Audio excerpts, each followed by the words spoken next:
An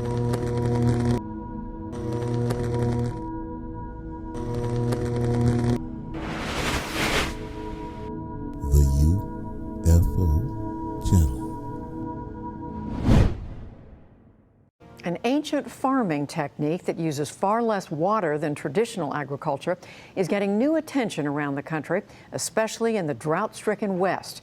The NewsHour's Kat Wise has our report. In a greenhouse nestled in a valley near Half Moon Bay, California, farmer Ken Armstrong is tending to his herd, some 3,000 fish who are key members of a complex ecosystem that also includes some helpful bacteria and these floating leafy greens.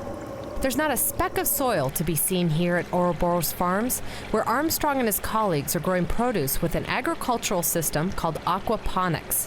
The fish are the integral part of the system. They provide the nutrients for the system. So we feed our fish an organic fish feed, and this becomes the nutrient base for all of our plants. So the food that the fish eat becomes usable nitrogen by the plants. And so the fish are actually the engine of growth. This is where all the magic happens. In other words, the fish waste becomes food for the plants, and the plants in turn clean the water for the fish. It's a delicately balanced system that requires some basic science to master. I had to do a lot of research, and there was a little bit of trial and error. We lost a few batches of fish before we finally just figured out how the whole system worked well. Armstrong isn't the first farmer to try aquaponics. It's a method that's been around for a really long time.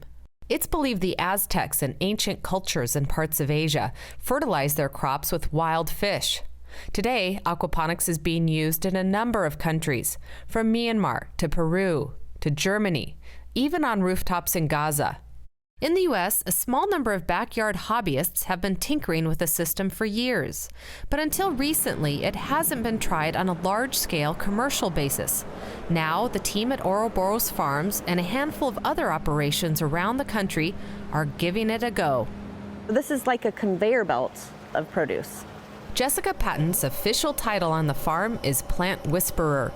She harvests 2,000 heads of lettuce a week, which sell for about $3 each, roughly the same cost as an organic head of lettuce. She says the plants here grow about a third faster than if they were grown in soil. In traditional farming methods, the plant expends a lot of energy sending out a taproot and trying to find nutrients. We have a constant nutrient supply underneath the plants. The plants are able to expend their energy in growing instead of sending out energy in a root mass. Faster plant growth is one of the benefits of aquaponics, but the other big one is water usage, a critical issue in drought-stricken California, where a large percentage of the state's developed water goes to agriculture. Some in the aquaponics industry claim their systems use about 90% less water than traditional soil farming.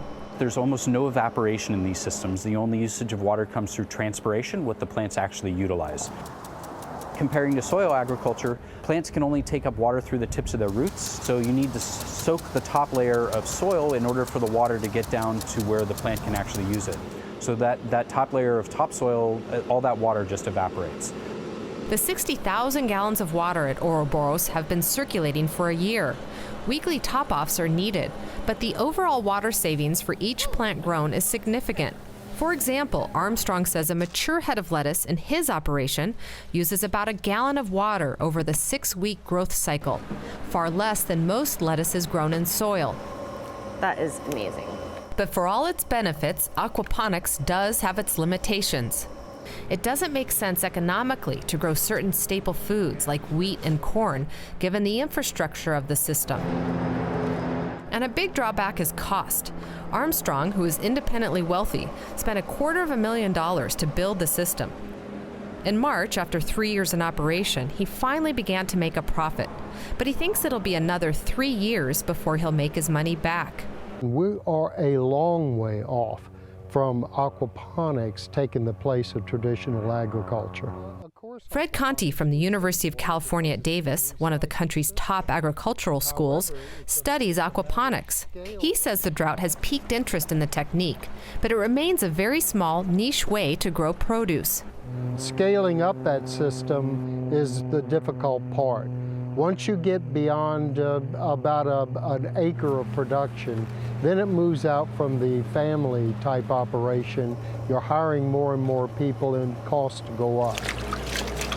Right now, it's a high-end business, all the way from the production of the operation into the consumption of the vegetables as well.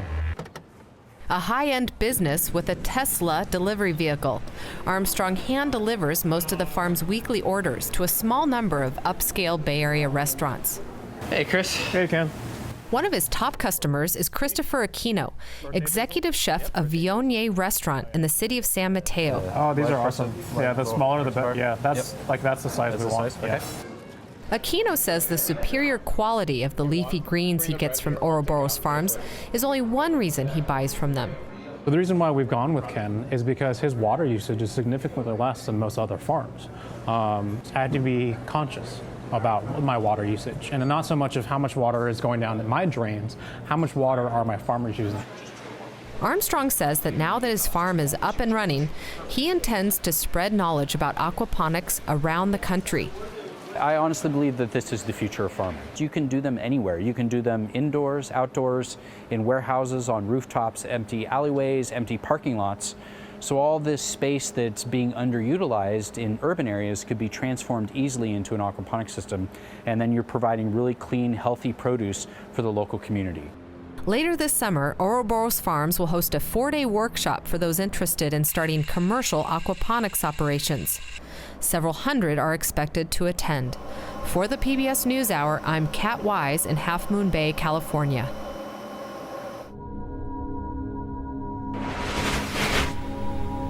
The UFO channel is asking the public to send in their UAP videos to be displayed on the UFO channel.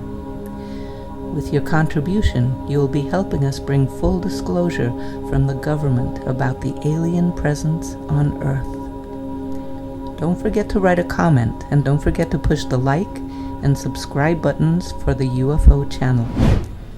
Regardless of what any publication or anyone says, only the truth matters.